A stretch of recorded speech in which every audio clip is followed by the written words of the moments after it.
வானொலியில் நீங்கள் கேட்டு மகிழ்ந்த தென்கட்சி கோ சுவாமிநாதன் ஐயா அவர்களின் இன்று ஒரு தகவல். ஒரு ஊர்ல ஒரு ஆள் இருந்தான். அவனுக்கும் அவன் மனைவிக்கும் சண்டை. இவன் கோவிச்சுக்கிட்டு வீட்டை விட்டு வெளியில வந்துட்டான். நேரா தன்னுடைய நண்பன் ஒருத்தனை தேடிட்டு போனான். அந்த நண்பன் எப்படின்னா எதுக்கும் அசர மாட்டான், எப்பவும் மகிழ்ச்சியா இருப்பான். அவன்கிட்ட போய் இவன் யோசனை கேட்டான். அது சரி, நீ எப்படி எப்பவும் மகிழ்ச்சியா இருக்கிற, என்னால் அப்படி இருக்க முடியலையே அப்படின்னு கேட்டான். என்ன நடந்தது சொல்லுன்னா அவன், வீட்டில் எனக்கும் என் மனைவிக்கும் தகராறு, நிம்மதி இல்லை, அதுதான் இங்கே வந்தேன், உங்ககிட்ட யோசனை கேட்கலாமேன்னு அப்படின்னு விவரத்தை சொன்னான். அதை கேட்டுட்டு அதுக்கப்புறமா இவன் சொன்னான், இந்த பாருப்பா, இது ஒன்றும் பெரிய விஷயம் இல்லை. எனக்கு 2 மனைவிகள், 2 வீடு. ஒரு வீட்டில் சண்டை வந்துட்டுதுன்னா நேராக இன்னொரு வீட்டுக்கு வந்துடுவேன். இங்கே சண்டை வந்துட்டுதுன்னா நேராக அங்கே போயிடுவேன். 2 குடும்பம் இருக்கிறதுனால இப்படி ஒரு வசதி. இதுதான் என்னுடைய மகிழ்ச்சியின் ரகசியம் அப்படின்னு நானா. ஓ அப்படியா விஷயம், இப்போ புரிஞ்சுக்கிட்டேன், உன்னுடைய யோசனைக்கு ரொம்ப நன்றி அப்படின்னு சொல்லிவிட்டு அவன் திரும்பி வந்துட்டான். அங்கே எங்கே தேடினான். ஒரு வாரத்துக்குள்ளே இன்னொரு பொண்ணை தேடி கண்டுபிடிச்சி கல்யாணம் பண்ணிட்டான். இப்போ இவனுக்கும் 2 வீடு ஆயிட்டுது. அதுக்கப்புறம் என்னாச்சு தெரியுமா, இவன் 2வதா கல்யாணம் பண்ணிக்கிட்டு வந்தானே, இந்த செய்தி முதல் மனைவிக்கு தெரிஞ்சு போச்சு. போனான், அது கழுத்தை பிடிச்சி வெளில தள்ளி விட்டு கதவை சாத்தி விட்டுது. இனிமேல் இந்த பக்கம் வராத, எனக்கு தெரியாமல் எப்படி நீ இன்னொரு கல்யாணம் பண்ண அப்படின்னு சொல்லி அடித்து விரட்டி விட்டுது. இவன் அதனால் என்ன பரவாயில்லன்னு 2வது மனைவி வீட்டுக்கு போனான். அங்கே பார்த்து, நீ எனக்கு கல்யாணம் பண்ணுறதுக்கு முன்னாடி ஏற்கனவே உனக்கு கல்யாணம் ஆச்சுங்கிற விஷயத்த ஏன் என்கிட்ட சொல்லலை அப்படின்னு சொல்லி அதுவும் கழுத்தை பிடிச்சி வெளில தள்ளி விட்டுது. இவன் வீதிக்கு வந்துட்டான். இங்கேயும் போக முடியல, அங்கேயும் போக முடியல. என்ன இது, அவன் சொல்லி கொடுத்த யோசனை ஒன்றும் சரியாக வரலையே அப்படின்னு யோசனை பண்ணிக்கிட்டே நடந்தான். வழியில் ஒரு பாழடைஞ்ச மண்டபம். சரி, இன்னைக்கு ராத்திரி இங்கேயே படுத்துருவோம், வேற எங்கேயும் போய் படுத்துவங்க முடியாது, அதான் 2 பேரும் விரட்டி விட்டாங்களே, என்ன பண்ணுறது அப்படின்னு சொல்லி அந்த மண்டபத்தில் போய் ஒரு தூணில் ஓரமாக சாஞ்சி உக்காந்தான்.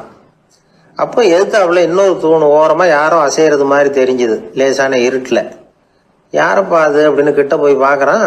அப்புறம் தான் தெரியுது, அவன் யார் தெரியுமா, இவனுக்கு யோசனை சொன்னான்ல 2 கல்யாணம் பண்ணிக்கணும்னு சொல்லி, அவன் அங்கே படுத்து கிடக்குறான். டேய் நீ எப்படிறா இங்கே வந்த அப்படின்னா, 2 வீட்லேயும் சண்டை வந்துட்டுது, அதுதான் இங்கே வந்தேன், படுத்து தூங்கலாமேன்னு அப்படின்னா. 2 வீடு இருக்கிறது சௌரியம்னு என்கிட்ட சொன்னியப்பா அப்படின்னா இவன். நான் அப்படி சொன்னதுக்கு ஒரு காரணம் உண்டுன்னா அவன். என்னடா காரணம்னு கேட்டான். அது வேற ஒன்றும் இல்லை, தினமும் ராத்திரி இல்லை இந்த மண்டபத்தில் தனியாக படுக்கிறதுக்கு எனக்கு பயமாக இருந்தது, எனக்கு ஒரு துணை தேவைப்பட்டது, அதுக்காக தான் உங்ககிட்ட அப்படி ஒரு யோசனை சொன்னேன். இப்போ நீ வந்ததுனால எனக்கு துணை கிடைச்சிட்டுது. இப்போ நம்ம 2 பேரும் துணையாக இங்கே படுத்துக்கலாம், நீ அந்த தூணில் சாஞ்சிக்கோ, நான் இந்த தூணில் சாஞ்சிக்கிறேன் அப்படின்னு சொல்லி படுத்து தூங்க ஆரம்பிச்சிட்டானோ. அதாவது நம்ம வாழ்க்கையில் முடிவுகள் எடுக்கிற விஷயத்தில் இந்த ஆள் மாதிரி தான் பல பேர் நடந்துக்கிறோம் அப்படிங்கிறார். அதாவது உலக புகழ்பெற்ற மனோதத்துவ மேதை ஸ்காட் பெக் அப்படிங்கிறவர். அதாவது வீட்டுக்கு தேவையான பொருள்கள் வாங்குறதுலேருந்து கல்யாணம் பண்ணுறது, வீடு கட்டுறது வரைக்கும் அடுத்தவங்க பேச்சை கேட்டு வீணா போகிறவங்க தான் அதிகம். அறிவுரை கேட்கறதுல தப்பு இல்லை, ஆனால் அதுக்கப்புறம் அதை பற்றி சரியாக சிந்திச்சு பார்க்கறது இல்லை, அதுதான் தப்பு. சில பேர் அறிவுரை சொல்றதுலேயே ரொம்ப தெளிவாக இருப்பாங்க. ஏன் சார் 2 சம்சாரத்தோட குடும்பம் நடத்துறது ரொம்ப கஷ்டமானு கேட்டாராம் ஒருத்தர். அது எனக்கு தெரியாதுங்க அப்படின்னாராம் அவர். ஏன்னு கேட்டிருக்கார்.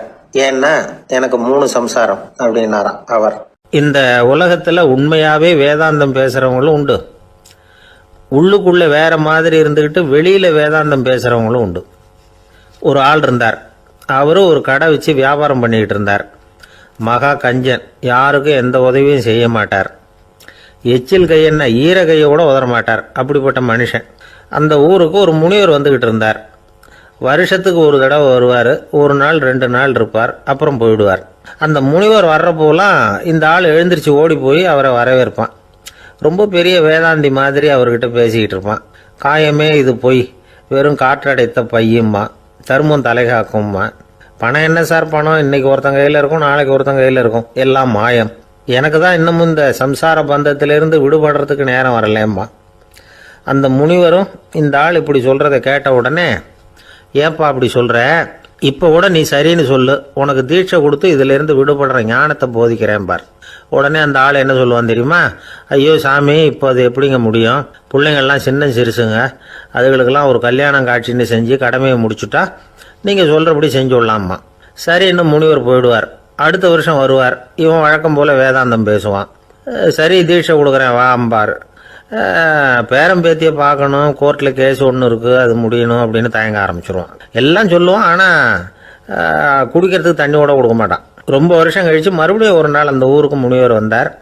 இவன் கடைக்கு வந்தார். அப்புறம் அங்கே கல்லாவில் நம்ம ஆள் இல்லை. அவன் புள்ள தான் உட்காந்துருக்கிறான். அப்பாவை போலவே புள்ளையும் எழுந்திரிச்சு ஓடியாந்து முனிவரை வரவேற்றான். அப்பா எங்கன்னு விசாரிச்சார் முனிவர். ஐயோ, அதை ஏன் கேட்குறீங்க சாமி? உங்ககிட்ட தீட்சை வாங்கி இந்த சம்சார பந்தத்திலேருந்து விடுதலை பெறணும்னு சொல்லிக்கிட்டே இருப்பார். அது நிறைவேறாமலே போய் சேர்ந்துட்டார்.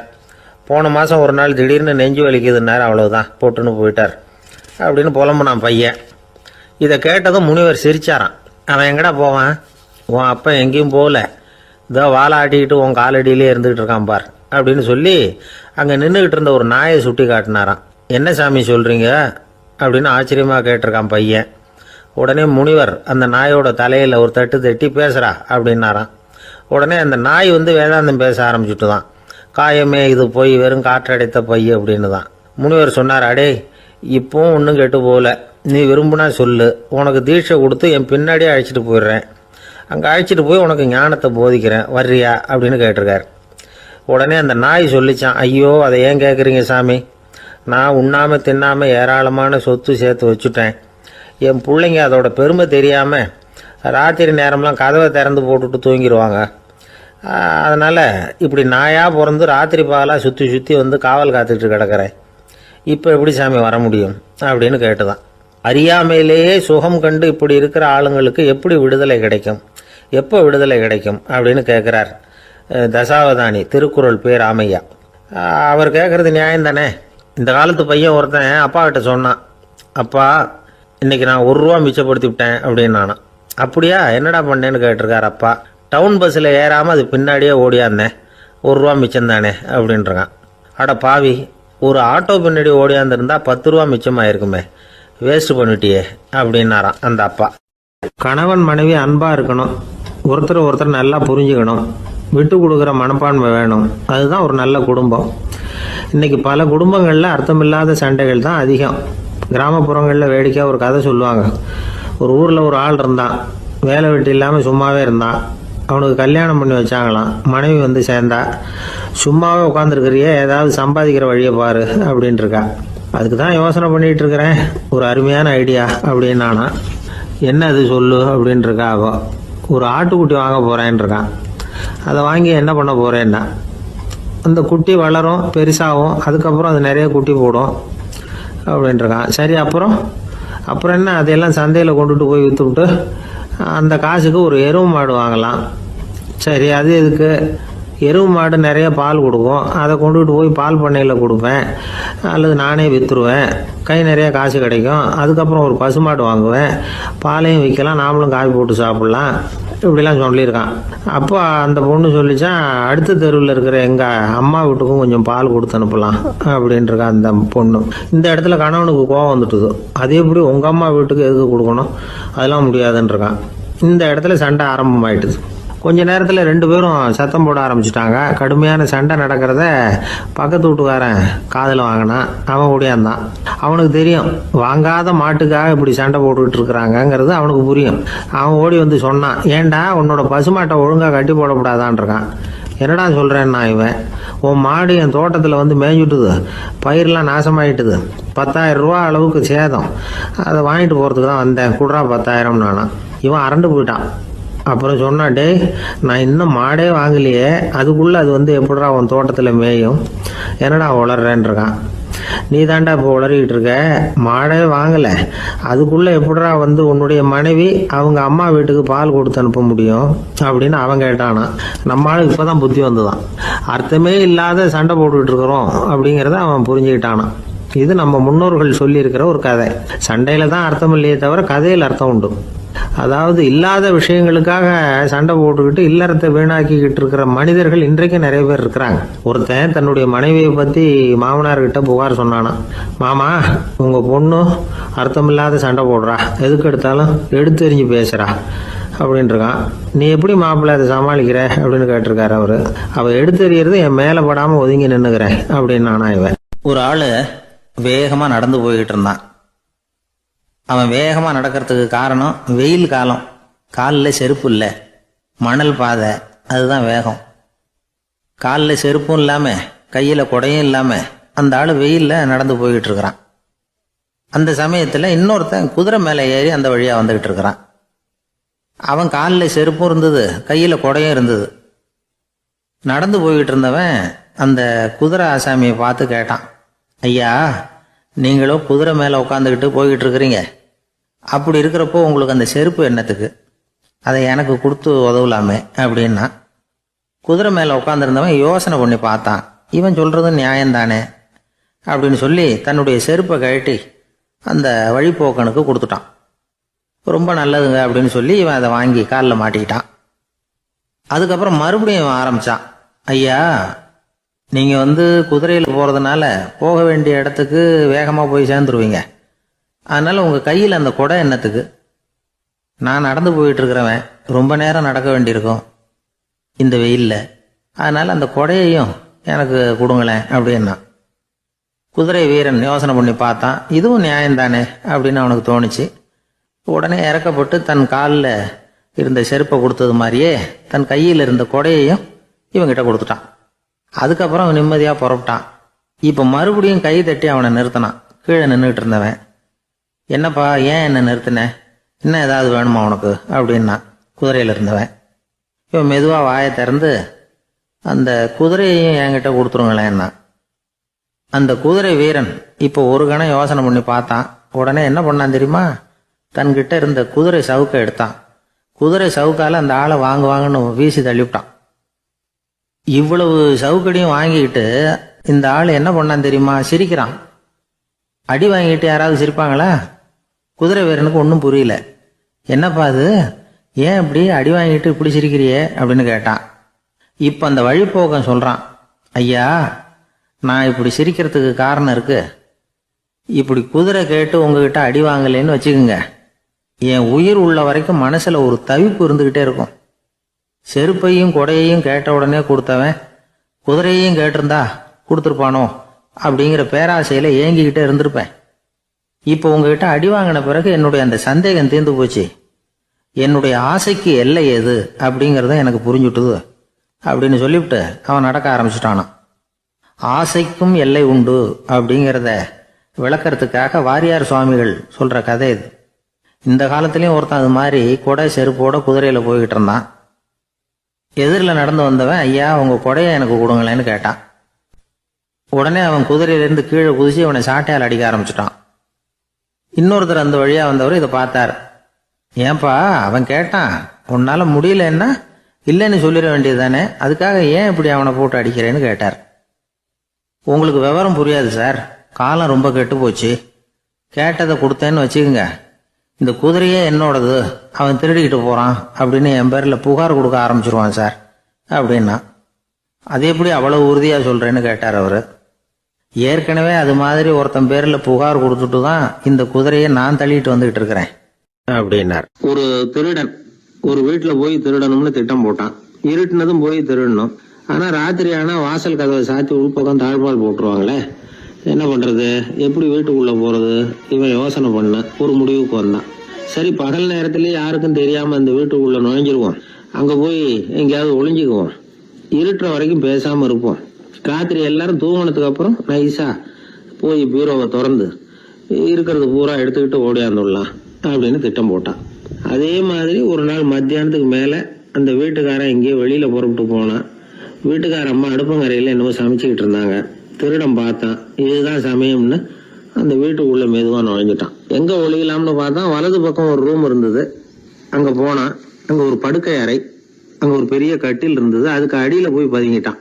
இருட்டுனது நம்ம வேலையை ஆரம்பிக்கலாம், அது வரைக்கும் பொறுமையாக இருக்கணும் அப்படின்னு சொல்லி பேசாமல் வாயை மூடிட்டு கம்முன்னு இருக்கிறான். ரொம்ப நேரம் கழிச்சு வெளியில போயிருந்த வீட்டுக்காரன் திரும்பி வந்தான். சாப்பிட்டான். லைட்டை நிறுத்தி விட்டு படுத்துட்டான். அந்த அம்மாவும் வேலையெல்லாம் முடிச்சுட்டு வந்து படுத்துட்டாங்க. நடு ராத்திரி, விடி விளக்கு லேசா எரிஞ்சுக்கிட்டு இருக்கு. வீட்டுக்காரன் லேசா கண்ணை முழிச்சான். கட்லுக்கு நேரா எதிரில் ஒரு கண்ணாடி. அதுல பாக்குறான், கட்லுக்கு கீழே ஒரு திருடன் ஒளிஞ்சு இருக்கிறது தெரிஞ்சு போச்சு. உடனே அவன் திருடன் திருடன்னு சத்தம் போடல, யோசனை பண்ணான். மேஜையில இருக்கிற கத்தி எடுத்து கையில வச்சுக்குவோமா அப்படின்னு யோசனை பண்ணான். இந்த சந்தர்ப்பத்துல கத்தியை உபயோகப்படுத்துறத விட புத்தியை உபயோகப்படுத்துறது தான் சாமர்த்தியம் அப்படின்னு நினைச்சான். உடனே அது பிரகாரம் செயல்பட ஆரம்பிச்சிட்டான். என்ன பண்ணான் தெரியுமா?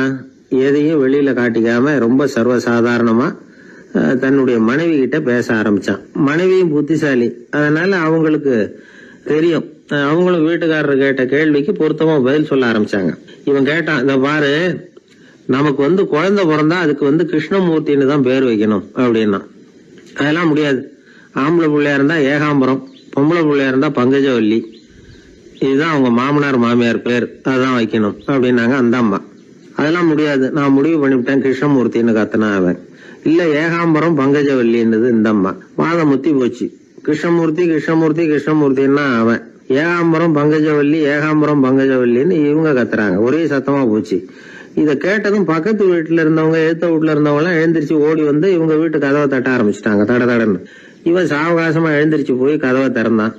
என்னங்க இந்த ராத்திரி வேலையில எங்களை எல்லாம் ஏன் கூப்பிட்டீங்க, யாருக்கு என்ன ஆச்சு அப்படின்னு கேட்டாங்க. கேட்டது யாருன்னா பக்கத்து வீட்டு கிருஷ்ணமூர்த்தி, எழுத்த வீட்டு ஏகாம்பரம் பங்கஜவல்லி எல்லாரும். அடடே, உங்களை கூப்பிடலீங்க, குழந்தைக்கு பேர் வைக்கிறது சம்பந்தமா எங்களுக்குள்ள சண்டை வந்துட்டுது, அதுதான் விஷயம். வேணும்னா இதை கட்டிலுக்கு அடியில ஒளிஞ்சிட்டு இருக்கிறானே ஒருத்தன், அவனை கூட கேட்டு பாருங்க, அவன் தான் இதுக்கு சாட்சி அப்படிங்கிறான் அந்த ஆளு. உடனே எல்லாரும் விஷயத்த புரிஞ்சுக்கிட்டு திருடனை பிடிச்சி போலீஸ்ல ஒப்படைச்சிட்டாங்களாம். நெருக்கடியான நேரங்கள்ல பதறாம புத்திசாலித்தனமா செயல்படணுங்கிறத தெரிஞ்சுக்கிறதுக்காக இந்த கதை. புத்திசாலித்தனமா செயல்படுற ஒரு குடும்ப தலைவி இருக்காங்க. அவங்க என்ன செய்வாங்க தெரியுமா? எல்லாரும் ராத்திரியானா வீட்டை உள்பக்கமா போட்டு விட்டு தானே படுப்பாங்க. ஆனா அந்த அம்மா என்ன பண்ணுவாங்கன்னா வீட்டை வெளிப்பக்கமா ஒரு பூட்டு போட்டு பூட்டி விடுவாங்க. எழுத்த வீட்டுக்காரங்க கிட்ட சொல்லி தினமும் இப்படி பூட்டி விட சொல்றது பழக்கம். ஏங்க அப்படி செய்யறீங்க, திருடன் சுலபமா உள்ளே வந்துடக்கூடாதுங்கிறதுக்காகவா அப்படின்னு கேட்டாங்க. இல்லைங்க, சுலபமா வெளியில போயிடக்கூடாதுங்கிறதுக்காக அப்படின்னாங்க. என்னங்க சொல்றீங்க அப்படின்னு கேட்டாங்க. ஆமாங்க, இவருக்கு அந்த பழக்கம் உண்டு அப்படின்னு தன்னுடைய வீட்டுக்காரரை காட்டினாங்க. பக்கத்து வீடுகள் பத்திரமா இருக்கணுங்கிறதுக்காக தன்னுடைய வீட்டை பூட்டி வைக்கிறது ஒரு பெரிய விஷயம் தானே. பத்திரிகையில வர்ற செய்திகளை கூட நகைச்சுவையா சொல்றது உண்டு. அதாவது அதை நேரடியா சொன்னா வானொலியில அனுமதிக்க மாட்டாங்க சில விஷயங்களை. அது சின்னாருக்கு கௌரவ குறைச்சல், அது வேடிக்கை கலந்து நகைச்சுவோடு சொல்லும் பொழுது அதை அனுமதிச்சிருவாங்க. அப்ப அந்த விசாரணை கமிஷன் அது இது நிறைய நடந்துகிட்டு இருந்தது. டெல்லியில இருந்து அமலாக்க பிரிவு அதிகாரிகள்லாம் வராங்க போறாங்கன்னு பத்திரிகையில அமர்க்கப்பட்ட இடம். அந்த நேரம் நான் ஒரு ரேடியோவில் ஒரு செய்தியை தயார் பண்றோம். அப்ப என்ன பண்ணேன்னா, இது மாதிரி அந்த பத்திரிகை செய்தியை வச்சுக்கிட்டே ஒரு செய்தி சொன்னோம், இன்னொரு தகவல் சொல்லி. என்னன்னா, ஒருத்தன் தமிழ்நாட்டுல ஒரு ஆள், அவன் திடீர்னு கோடீஸ்வரன் ஆயிட்டான். நேத்து வரைக்கும் சாதாரணமா இருந்தாள், இன்னைக்கு கோடீஸ்வரன் ஆயிட்டான். டெல்லியில இருந்து 2 அதிகாரிகள் வராங்க, எப்படி அவன் பணம் சேர்த்தான்னு கண்டுபிடிக்கிறதுக்கு. அவனை கூப்பிட்டு 2 அதிகாரிகளும் எப்படிடா பணம் சேர்த்த? நான் ஒன்னும் தப்பான வழியில பணம் சேர்க்கல சார், நான் பந்தயம் கட்டியே பணக்காரன் ஆயிட்டேன். பந்தயம் கட்டி எப்படிடா பணக்காரன் ஆக முடியும் அப்படின்னா, நீங்க நம்புங்க சார், நான் பந்தயம் கட்டி தான் பணக்காரன், தப்பான வழியில சேரல சார். பந்தயம் கட்டி எப்படிடா கோடீஸ்வரன் ஆனேன் அப்படின்னா, நாங்க நம்ப முடியாதுன்னு இருக்கான் விசாரிக்க வந்தவன். அப்படின்னா உங்ககிட்டே ஒரு பந்தயம் கட்டட்டோமான் இருக்கான் விசாரிக்க வந்தவன்ட்டிய. என்னடா பந்தயம் அப்படின்னா, ஒண்ணுமில்ல சார், இது என் கண்ணு, இது என் பல்லு, என் கண்ணை என் பல்லாலேயே கடிக்கிறேன், எவ்வளவு பந்தயம். விசாரிக்க வந்தவன் 100 ரூபாய் எடுத்து வச்சான், இதை ப்ரூவ் பண்றான்னு. அப்படியே கண்ணை எடுத்துட்டான், அது பளிங்கு கண்ணு. ஏற்கனவே ஒரு கண்ணு பளிங்கு கண்ணு வச்சுனா எடுத்து கடிச்சு விட்டான். இது விசாரிக்க வந்தாலும் 100 ரூபாய் விட்டுட்டு நிக்கிறான். எப்படி பணம் சேர்த்தான்னு வந்தவன். உடனே இன்னொருத்தன், இவன்ட்ட என்னடா பேச்சு கொடுக்காரா, நம்ம பணம் தான் அங்க போயிட்டு இருக்கு, உனக்கு விசாரிக்க தெரியல, போடா நான் விசாரிக்கிறேன்னு அடுத்தவன் வந்தான். அது நீ ஒழுங்கா சொல்றேன், எப்படிடா பணம் சேர்த்தேன் சார், நீங்க கொஞ்சம் புத்திசாலியா தெரியுது அவரை விட, நீங்களாவது நம்புங்க சார், பந்தயம் கட்டி தான் பணம் சேர்த்தேன், நான் நம்ப முடியாது. அப்படின்னா உங்ககிட்ட இன்னொரு பந்தயம் கட்டட்டுமா அப்படின்றான். வேண்டாம், அவனை ஏமாத்தி விட்டேன் ஆள வேண்டான்றான். இல்ல சார், அவரு ஏமாந்தது பொய் கண்ணு, பளிங்கு கண்ணுன்னு தெரியாது, ஏமாந்துட்டார். உங்ககிட்ட பந்தயம் கட்டுறது நெஜம் கண்ணு, இந்த பக்கம் பளிங்கு கண்ணு கிடையாது, நெஜம் கண்ணு, இதை பல்லால கடிக்கிறேன் அப்படின்னா அவன் ஒரு 100 ரூபாய் எடுத்து வச்சான். இவன் அப்படியே பல்செட்டை கட்டினான் தனியா, அப்படியே கட்டி கடிச்சு விட்டான். அதையும் விட்டுட்டான். இவன் உடனே 2 பேரும், இவன்கிட்ட பேச பேச நம்ம பணம் தான் அவன்கிட்ட போயிட்டு இருக்கு, இவன் எப்படி பணம் சேர்த்தான்னு கண்டுபிடிக்கிறதுக்கு டெல்லியில இருந்து வந்திருக்கான். இவன் மேற்கொண்டு பேசாத, பேச பேச பந்தயம் கட்டுவான். திரும்பி போறதுக்கு ரயிலுக்கு டிக்கெட் சரியா இருக்கா பாடுறான்றான். அவன் கரெக்டா எண்ணி பார்த்து கரெக்டா இருக்கப்பா, மேற்கொண்டு பேசாத, அவன்கிட்ட நம்ம போயிடுவோம், போய் நம்ம அதிகாரிகிட்ட சொல்லிடுவோம்னு சொல்லி போயிட்டு வரேன் சார் அப்படின்னு சொல்லிட்டு மரியாதை போயிட்டாங்க. போய் டெல்லியில பெரிய அதிகாரிகிட்ட போய், சார் அவன்கிட்ட விசாரிச்சு பார்த்தோம் சார், தமிழ்நாட்டுல பந்தயம் கட்டி தான் பணம் சேர்த்தேன்னு சாதிக்கிறான், எங்ககிட்ட ஒரு 200 ரூபாய் வாங்கிட்டான் சார் அப்படின்னு. அவருக்கு கோவம் வந்துட்டுது. இந்தியாவுக்கே தலைமை அதிகாரி, இதுக்காகவாடா நீங்க இருக்கீங்க, எத்தனை பேர் இருக்கீங்க உங்களை மாதிரி ஜூனியர் ஆபீசர்ஸ் நம்ம ஆபீஸ்ல இந்தியா பூரா விசாரிக்கிறதுக்கு அப்படின்னா 30 பேர் இருக்கோம் சார். 30 பேருக்கு அனுபவம் பத்தாது, நான் இந்தியாவுக்கே தலைமை அதிகாரி, அனுபவம் ஜாஸ்தி, உங்களுக்கு ட்ரைனிங் கொடுக்கணும் எப்படி ஒருத்தரை விசாரிக்கிறதுன்னு. 30 பேரும் ஒரு ரூம்ல வந்து உட்காருங்க, ஒரு ஆள் போய் அந்த ஆளை தமிழ்நாட்டுல இருந்து நீங்க கூப்பிட்டுட்டு வா, வர்ற வரைக்கும் அவன்கிட்ட பேசாதீங்க, பந்தயம் கட்டுவான், மெதுவா கொண்டு வந்து நிறுத்து அப்படின்னா ஒரு ஆள் வந்து ஸ்பெஷலா கூப்பிட்டு போட்டான். இது மாதிரி மேடையில நிறுத்திவிட்டு ஒரு தலைமை அதிகாரி 30 ஜூனியர் அதிகாரிகள் அவங்களுக்கு பயிற்சி கொடுக்குறார். இவனை பார்த்து, ஏய் ஒழுங்கா சொல்லு, எப்படி பணம் சேர்த்த, நான் இந்தியாவுக்கே தலைமை அதிகாரி, என்கிட்ட உண்மையை ஒத்துக்கிட்டீங்கன்னா உன்னை அப்ரூவர் ஆக்கிடுவேன் அல்லது தண்டனையை குறைப்பேன், அந்த அதிகாரம்லாம் என்கிட்ட உண்டு, ஒழுங்கா சொல்லு அப்படிங்கிறார். அவர், சார் நீங்க இந்தியாவுக்கே தலைமை அதிகாரி, அனுபவம் ஜாஸ்தி, நீங்களாவது நம்புங்க சார், நான் பந்தயம் கட்டி தான் பணம் சேர்த்தேங்கிறான். இங்கேயே வந்து இப்படி சாதிக்கிறேன், உன்னை நம்ப முடியாதரா அப்படின்னா உங்ககிட்ட ஒரு பந்தயம் கட்டுட்டுமா நானா அவர்கிட்ட போய் வேணாண்டா என் ஆளை ஏமாத்தி விட்டேன் அப்படின்னா, இல்ல சார் அவங்க ஏமாந்தது என் உடம்ப பத்தின ரகசியம், என் கண்ணு பளிங்கு கண்ணுன்னு தெரியாது, நான் பல் செட்டு கட்டியிருந்தது தெரியாது, ஏமாந்துட்டாங்க. இப்ப நான் உங்ககிட்ட கட்டுற பந்தயம் உங்க உடம்ப பத்தின ரகசியம். என் உடம்புல என்னடா ரகசியம்? முதுகுல, உங்க முதுகுல 1 ரூபா அகலத்துக்கு கருப்பா ஒரு மச்சம் இருக்கு, உண்டா இல்லையானா? இல்லேன்னு தெரியும் அவருக்கு. இல்லடா நேத்து வரைக்கும் இல்ல சார், இப்ப இருக்குது மச்சம் அப்படின்னு உடனே 100 ரூபாய் எடுத்து வச்சார் அவர் தலைமை அதிகாரி. ஒரு 100 ரூபாய் வச்சு சட்டையை கட்டி காட்டுறாரு, மச்சம் இல்ல. இவன் தோத்துட்டான், இங்கிருந்து போனவன். உடனே 200 ரூபாய் எடுத்து வச்சுக்கிட்டு, தோழர்களே இப்படிதான் ஒருத்தரை விசாரிக்கணும், என்கிட்ட இவன் ஏமாந்துட்டான் பாருங்க, துருவி துருவி விசாரிக்கிறதுன்னு சொல்றாங்களே இதுதான் அப்படின்னு விளக்கம் கொடுத்தார். அப்போ இவன் மெதுவா ஆரம்பிச்சானா, சார் இந்த பந்தயத்துல உங்களுக்கு 200 ரூபாய் லாபம், ஆனா இதே பந்தயத்துல எனக்கு 2900 ரூபாய் லாபம் சார் அப்படின்றான். என்னடா பண்ண அப்படின்னு கேட்டிருக்காரு. உங்களுக்கு தெரியாம இந்த 30 பேர்கிட்டையும் தனித்தனியா ஒரு பந்தயம் கட்டியிருக்கேன். 30 பேர்கிட்ட என்னடா பந்தயம் கட்டினேன்? ஒண்ணும் இல்ல சார், உங்க எல்லாரும் முன்னாடியும் உங்க மேலதிகாரியை சட்டையை கேட்ட வைக்கிறேன், உங்களுக்கு பந்தயம் கட்டினேன். போயிட்டு பூரா எனக்கு 2900 ரூபாய் லாபம். அவரு பார்த்தா அதிர்ச்சி ஆயிட்டாரு. தலைமை, சார் நீங்க போங்க சார் அப்படின்னு சொல்லி ஒரு ஆளை கொண்டு போய், சாரை கொண்டு போய் மரியாதையா பக்கத்து ரூம்ல விட்டுவாங்க, இனிமே அவர்கிட்ட யாரும் பேசாதீங்க வாங்கன்னு சொல்லிவிட்டு, அதுக்கப்புறம் தோழர்களே, இவர் பேச ஆரம்பிச்சாரு, தோழர்களே இனிமே யாரும் தமிழ்நாட்டு பக்கம் விசாரிக்க போகாதீங்க, நீங்க யாராவது போறதுன்னா மத்திய பிரதேசம், உத்தரப்பிரதேசம், இப்படி எத்தனையோ பிரதேசம் இருக்கு, போயிட்டு வாங்க, தமிழ்நாட்டுக்கு மட்டும் போகாதீங்க, ஏன்னா அங்க போனா நம்ம பணத்துக்கு ஆபத்து வந்துருது அப்படின்னு சொன்னாருன்னு இந்த கதையை ரேடியோல சொன்னேன். இந்த கதையை உண்மை சம்பவமா சொன்னா அனுமதிச்சிருக்க மாட்டாங்க.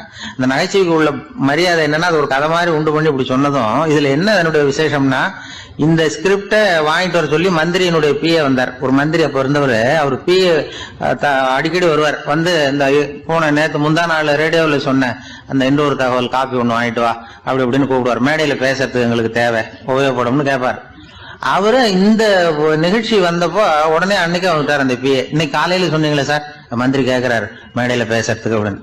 நான் அப்பதான் ஆச்சரியப்பட்டேன். பாருங்க, இந்த நகைச்சுவைக்கு உள்ள மரியாதை. அவரே கேட்கிறார், சொல்லப்பட்டதே அவரை பத்தி தாங்கிறது தெரியாம.